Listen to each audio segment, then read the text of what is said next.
Hello students, मैं Sajid maths faculty online class में आपका हार्दिक स्वागत है। बेटा अपने टॉपिक था सारणी का अपने पास। सारणी का आपको पता है क्वेश्चन नंबर 1 क्या था एग्जाम में। वो क्वेश्चन नंबर कौन सा बेटा? 17 नंबर अपने पास। और उसके अंक कितने होते हैं बेटा अपने पास? 30 अंक का क्वेश्चन होता है एग्जाम अपने पास। अपने पास इस 30 अंक के क्वेश्चन के आधार पर मैंने आपको कल क्वेश्चन बताया था। वो तो अपने पास एक छोटे क्वेश्चन थे अपने पास। मैंने सारणी के बेसिक आपको बताया था। मैंने कल आपको एक उपसारणिक बताया था मैंने, उसके फिर सेकंड ज्ञात करना बताया था।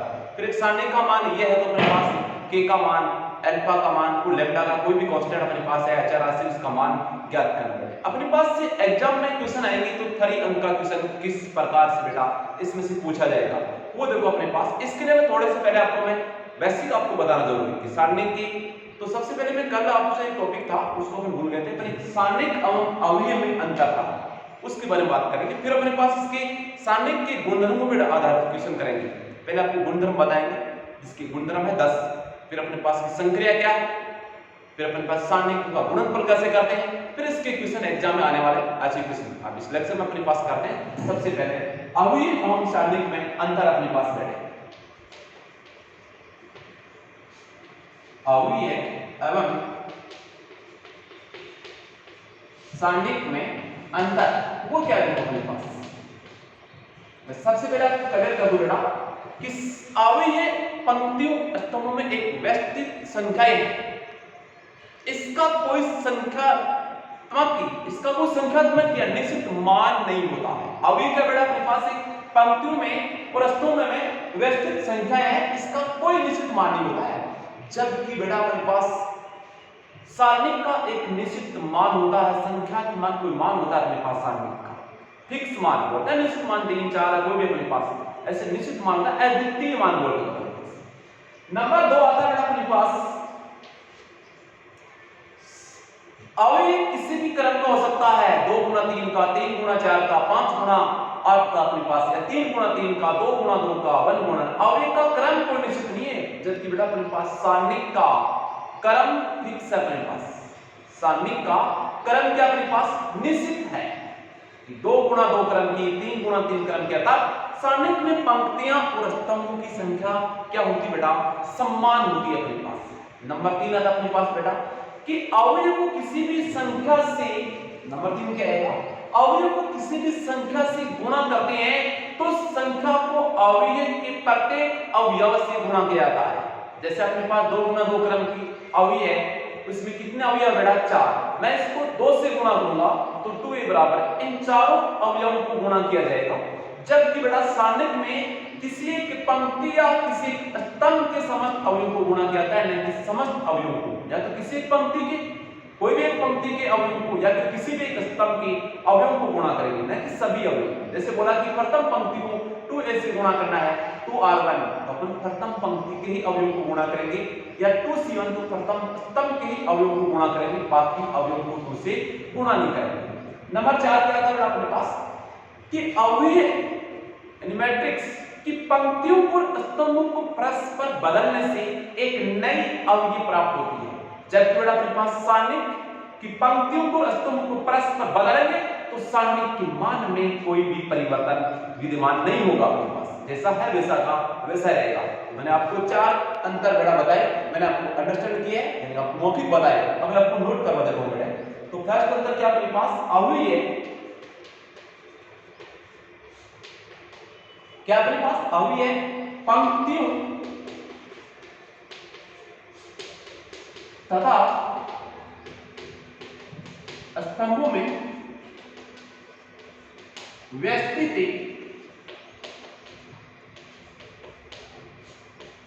संख्याएं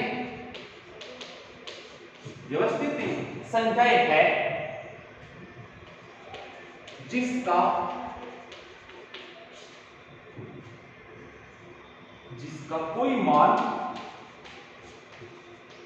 जिसका कोई मान नहीं होता है। जबकि सारणिक का एक निश्चित मान होता है, जबकि सारणिक का एक निश्चित मान होता है। नंबर 2, मैंने बताया था कि अवयव किसी भी क्रम का हो सकता है जबकि सारणी एक निश्चित क्रम की होती है, अर्थात सारणी में पंक्ति और स्तंभ की संख्या क्या होती है? समान। अवयव किसी भी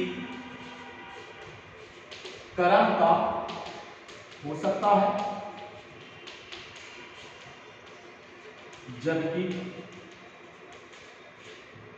सारणी का निश्चित क्रम होता है।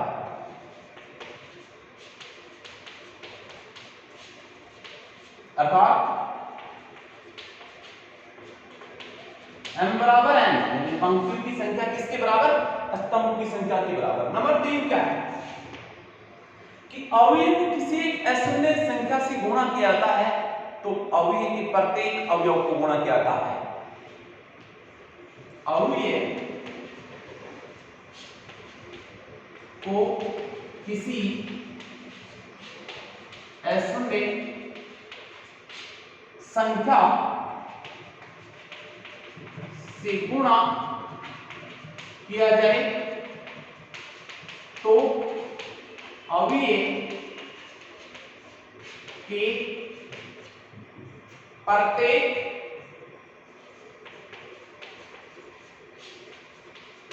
अवयव को गुणा किया जाता है। तो अवयव के प्रत्येक अवयव को से अशून्य संख्या से, बोलो तो क्या आएगा? किसी अशून्य संख्या से गुणा किया जाता है जबकि सारणिक में किसी एक पंक्ति या एक स्तंभ को गुणा किया जाता है। जबकि सारणिक में किसी एक पंक्ति या स्तंभ से गुणा किया जाता है। नंबर 4, अवयव की पंक्तियों को स्तंभों को परस्पर बदला जाता है तो एक नई अवयव प्राप्त होती है, जबकि सारणिक में कोई प्रभाव नहीं रहता, अपरिवर्तित रहता है अपने पास सारणी ऐसा करने पर। अवयव की पंक्तियों तथा स्तंभों को परस्पर बदलने से एक नई अवयव प्राप्त होती है। एक नई अवयव प्राप्त होती है, परंतु सारणिक अपरिवर्तित रहती है।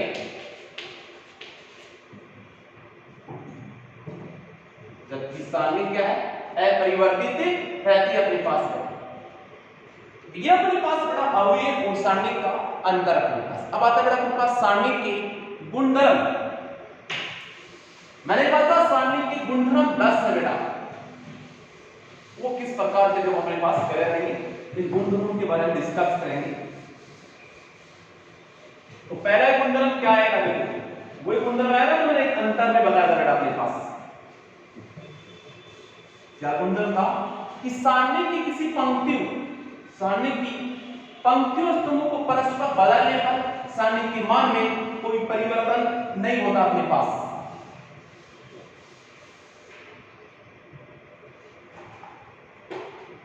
देखो आपके पास सारणी के गुणधर्म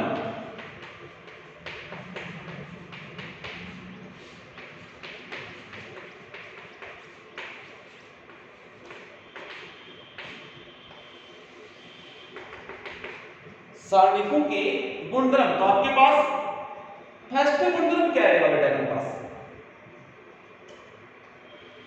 यदि किसी सारणी की किसी यदि सारणी किसी सारणी की पंक्तियों और स्तंभों को परस्पर बदलते हैं तो सारणी के मान में कोई परिवर्तन नहीं होता। आपको बेकायदा एग्जांपल देके बताया जाएगा बेटा। पहला एग्जांपल आपके पास ही गुणधर्म है, किसी सारणी के पंक्तियों व स्तंभों को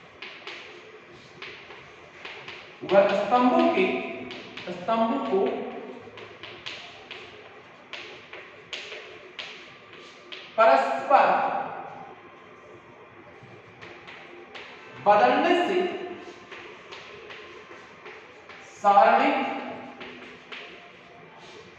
का मान नहीं बदलता। किसी सारणी की पंक्तियों स्तंभों को परस्पर बदलने से सारणी का मान नहीं बदलता है। जैसे आपको फॉर एग्जांपल क्या दूं आपको, सारणी ए बराबर क्या है, 3 2 1 4 है।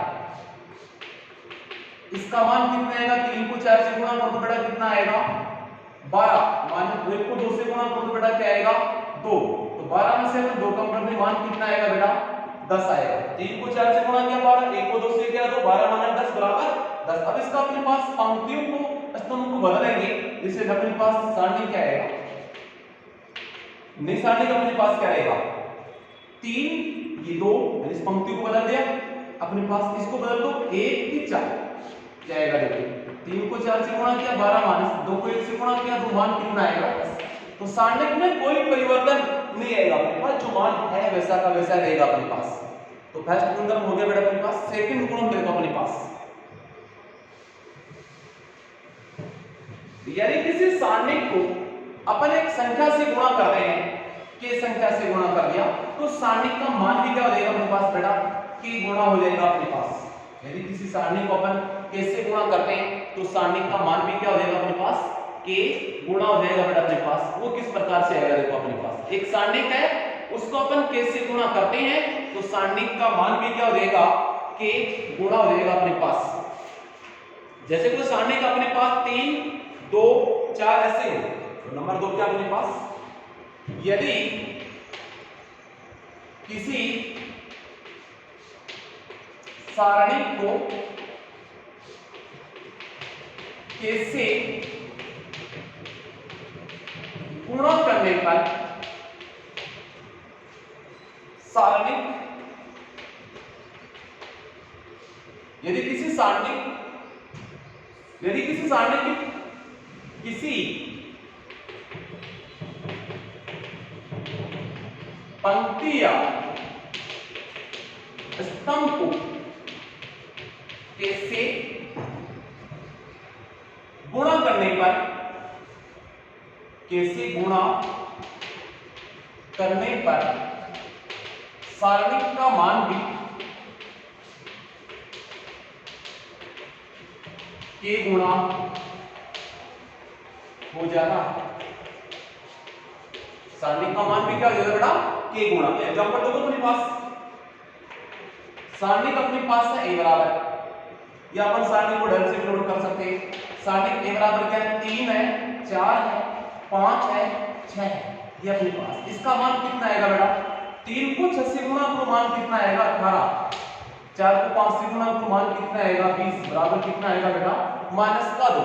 फिर देखो अपने पास मेथड है a बराबर क्या आएगा अपने पास, इसको मैंने किससे गुणा किया कि प्रथम पंक्ति को किससे गुणा कर दिया अपने पास। तो अपने पास क्या है कि प्रथम पंक्ति को किससे गुणा कर दिया, मैंने 3 से गुणा कर दिया। तो अपने पास ये बन गया 9, ये बन गया 12, ये 5 और ये कितना बन गया 6। अब इनको गुणा कर दो बेटा अपने पास, 9 को 6 से गुणा करो 54, 9 को 12 को 5 से गुणा करो 7, मान कितना है बेटा अपने पास माइनस का 6। देखो अपने पास डेल का मान कितना है माइनस का 2। अपने पास फिर डेल का मान कितना आया कि मैंने प्रथम पंक्ति को किससे गुणा कर दिया, किसी भी पंक्ति या एक स्तंभ को गुणा करेंगे कैसे, तो मैंने प्रथम पंक्ति को किससे गुणा किया 9 से गुणा किया तो ये सारणी का। अब इसका मान निकाला माइनस का 6, पहले वाला कितना था माइनस का 2, ये मान कितना आया माइनस का 6। दोनों में क्या समान है, ये माइनस का 6, इस मान में से 3 गुणा है कि नहीं, क्योंकि अपन किससे गुणा किया था बेटा 2 3 से किया, तो ये मान कितना हो गया 3 गुणा माइनस का 2। तो अपने पास क्या बन गया a * डेल अपने पास। क्या बन गया अपने पास बेटा k इनटू डेल सारणी का मान। तो ये अपने पास गुणधर्म नंबर सेकंड हो गया। नंबर गुणधर्म आता है अपने पास थर्ड गुणधर्म कि किसी सारणी की किन्हीं दो पंक्तियों को या दो स्तंभ, कोई भी दो पंक्ति या दो स्तंभ को बदलने पर सारणी का मान तो वही रहता है, लेकिन सारणी के मान के साथ क्या बदलता है बेटा, चिन्ह बदल जाता है। तो वो आता है फिर बात करते क्रम पे आधार कि सारणी की किन्हीं दो पंक्तियों को या स्तंभ को परस्पर बदलते हैं तो सारणी का मान तो क्या था अपने पास वही रहता है, लेकिन अपने पास चिन्ह बदल जाता है। नंबर 3 गुणधर्म क्या है, किसी सारणी की दो पंक्तियों व स्तंभों को परस्पर बदलने पर सारणी का मान तो वही है, वही रहता है,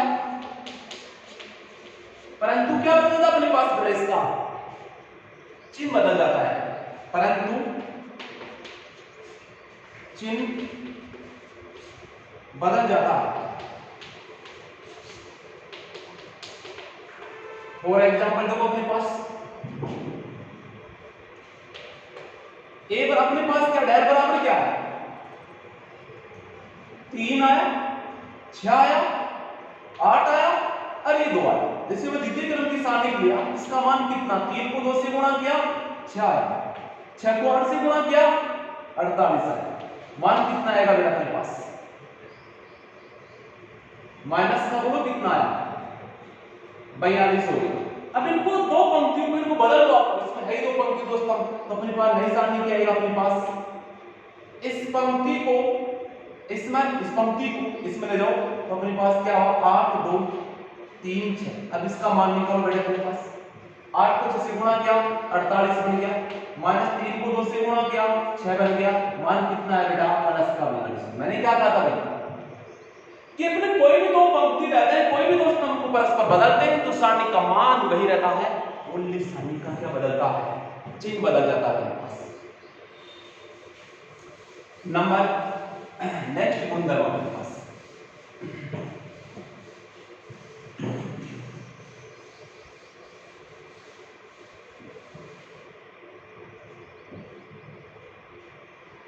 गुणधर्म नंबर 4 क्या है, यदि किसी सारणी में किसी एक पंक्ति के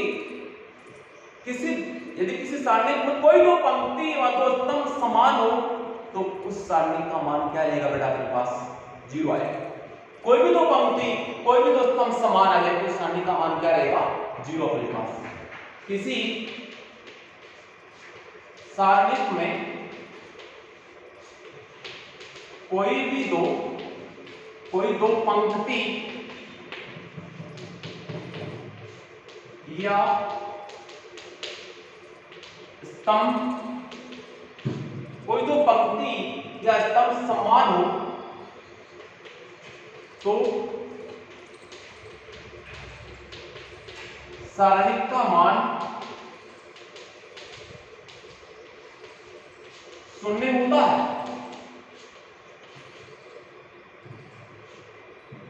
यदि अपने पास कोई सारणी है उसमें कोई भी दो पंक्ति या स्तंभ समान हो तो सारणी का मान क्या होता है 0 होता है अपने पास। वो डेल बराबर क्या है 3 2 4 1 5 6 3 2 4। इसका मान जरूर क्या आएगा निकालते हैं अपने पास। इसमें दो पंक्ति क्या बेटा समान है, इसका मान क्या होगा अपने पास 0 होना चाहिए। देखो अपने पास R1 से प्रसार किया तो 3, इसका ऑप्शन है 5 6 2 4 6 2 4 द्वितीय क्रम का आगे फिर माइनस आएगा कि प्लस माइनस प्लस अपने पास एकांतर क्रम में धनात्मक ऋणात्मक चिन्ह का मान हम लोग उपयोग करते हैं। पहले प्रथम पंक्ति अनुसार प्रसार करते हैं तृतीय क्रम का सारणी का मान निकालने के लिए।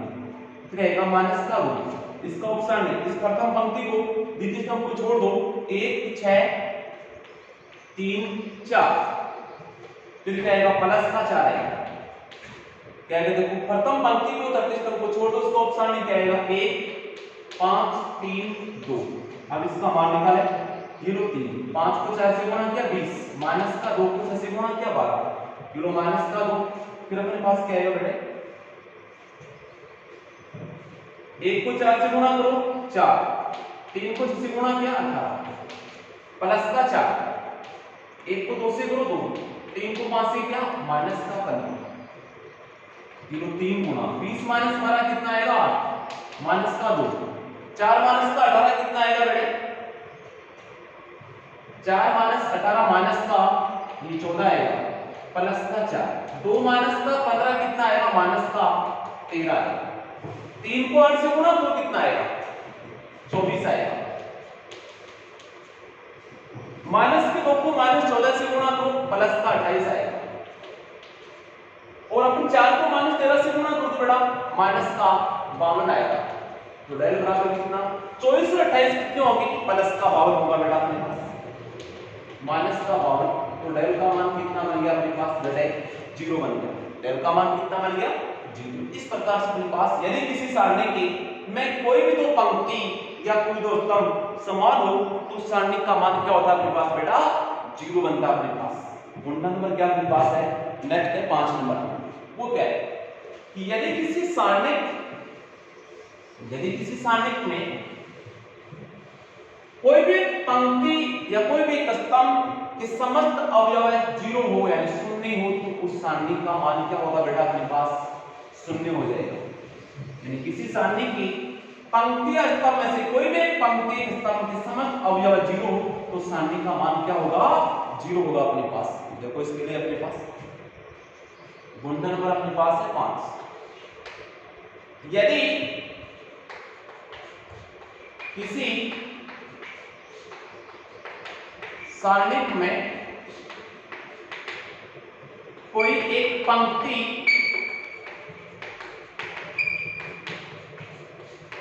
या स्तंभ, कोई एक पंक्ति होगा, कोई एक पंक्ति या स्तंभ के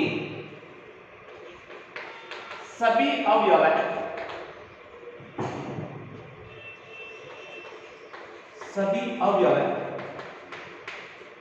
शून्य हो तो उस सारणी का मान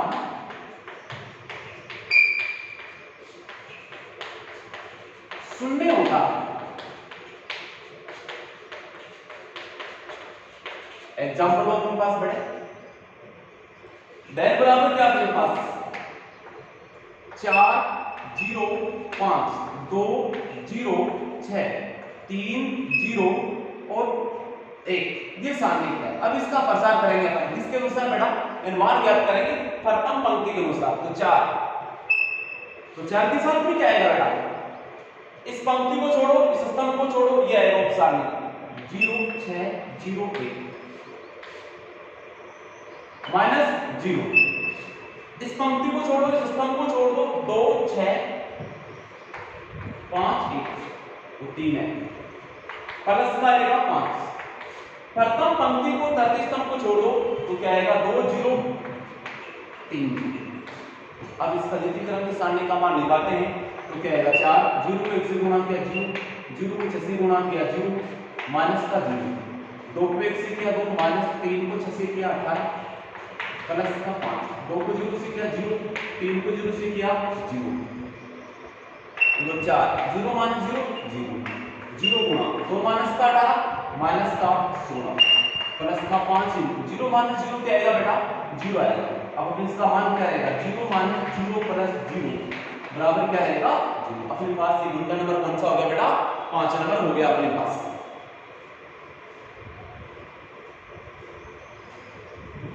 अब अपने पास गुणन नंबर 5 है कि यदि किसी सारणी में कोई भी एक पंक्ति या स्तंभ के समस्त अवयव शून्य हो तो उस सारणी का मान क्या होगा बेटा अपने पास से शून्य होता है। नेक्स्ट गुणन नंबर देखो अपने पास बैठे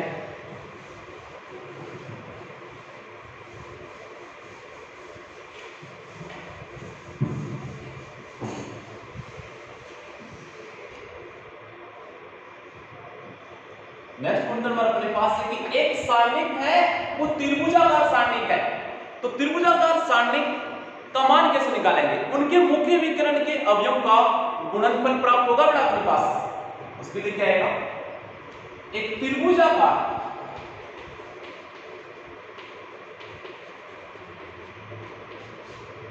सारणिक का मान उसके मुख्य विकर्ण के अवयव के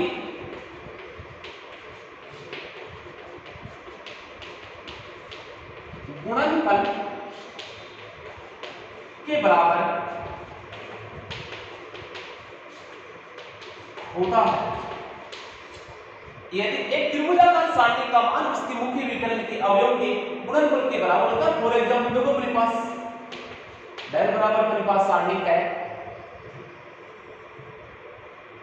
3 6 2 0 5 2 0 1 0 और -1 ये मान आ रहा है अपने पास -1 का प्लस का 1। अब इसका मान निकालना देखो अपने पास बता सकते हैं डायरेक्ट इसका मान कितना है। 3 को 5 से क्या 15 15 को 1 से क्या 15 ऐसे 15 है पहले इतना निकाल के दिखा दूं मैं। 3 अपने पास प्रथम पंक्ति से प्रसार किया 3 इस पंक्ति को छोड़ दो इस पंक्ति को छोड़ दूं क्या बच गया बेटा अपने पास 5 2 0 फिर माइनस का 6 क्या बच गया बेटा इस पंक्ति को इस स्तंभ को छोड़ो 0 2 0 1 फिर क्या आएगा 2 आएगा प्लस प्रथम पंक्ति को तर्क स्तंभ को छोड़ दो बेटा तो क्या आएगा मान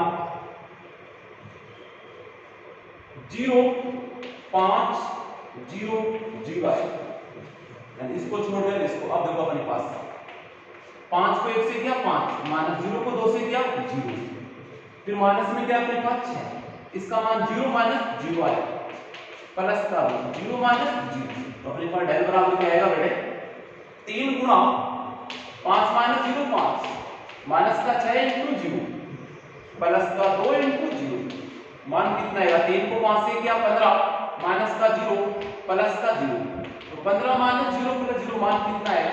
अब मैंने पहले लिखा था आपके पास कि मुख्य विकर्ण के अवयव क्या है 3 5 1 है वही मान आएगा इसका। मुख्य विकर्ण के अवयव क्या है 3 5 1 तो अपने पास एक त्रिभुजाकार सारणी है तो उसका सारणी का मान कैसे है उसके जो मुख्य विकर्ण के अवयव है उनकी गुणनफल का योगफल है उनके गुणनफल का मान आएगा अपने पास। ये तो लिखा है मैंने अवयव के गुणनफल के बराबर होता है अपने पास। ये मैंने आपको निम्न त्रिभुजाकार अवयव बताया सारणी बताया। अब देखो अपने पास ऊपरी त्रिभुजाकार अवयव का भी मान इसी प्रकार निकाल सारणी का मान इसी प्रकार से निकालेंगे अपने पास। वो क्या है सारणी का बराबर क्या है अपने पास 1 0 0 2 5 0 3 ये तो मैंने बताया था कौन सा है ऊपरी त्रिभुजाकार। फिर मैंने कौन सा बताया निम्न त्रिभुजाकार सारणी जिसके अवयव क्या ऊपर के अवयव क्या है 0 हो तो अपने पास क्या मुख्य विकर्ण के ऊपर के अवयव 0 हो तो होता है निम्न त्रिभुजाकार और नीचे के 0 हो तो ऊपरी त्रिभुजाकार। अपने पास ये 4 और ये 6 ये सारणी इसका मान निकालेंगे बेटा अपने पास तो ये रहा 1 आया इसका मान कितना आएगा 30 आएगा आपको वो कैसे आएगा एक के अपने पास साथ में क्या आएगा 5 0 4 6 फिर माइनस का 0 अपने पास इसको छोड़ो इसको तो 2 0 फिर क्या आएगा 3 4 प्लस में क्या आएगा बेटा 0 उसमें क्या आएगा 2 5 3 4 आएगा इसका मान निकाल लो बेटा 1 इंटू 30 माइनस का 0 ये मान माइनस का 0 हो गया ये मान 0 क्योंकि यहां पर भी 0 है यहां पर भी 0 है 1 माइनस 30 तो 30 माइनस 0 कितना आएगा 30 30 को 1 से गुणा कर दिया 30। ये अपने पास बेटा त्रिभुजाकार सारणी का मान इस प्रकार से निकालते हैं कि ध्यान रखना आपको डायरेक्ट त्रिभुजाकार सारणी कार्य इसका मतलब उसके मुख्य विकर्ण के अवयवों का गुणनफल कर देंगे डायरेक्ट तो अपने पास किसका मान आएगा त्रिभुजाकार सारणी का मान प्राप्त हो जाएगा अपने पास। अब इसकी 4 गुणधर्म और बच के वो अपने पास 4 गुणधर्म किसमें करेंगे इसे नेक्स्ट लेक्चर में करेंगे और इसमें क्या करेंगे फिर अपने पास से संक्रिया कैसे होती है सारणिकों का गुणनफल कैसे निकालता है इस प्रकार से अपन मान ज्ञात करेंगे। इससे नेक्स्ट लेक्चर में ओके बेटा थैंक्स।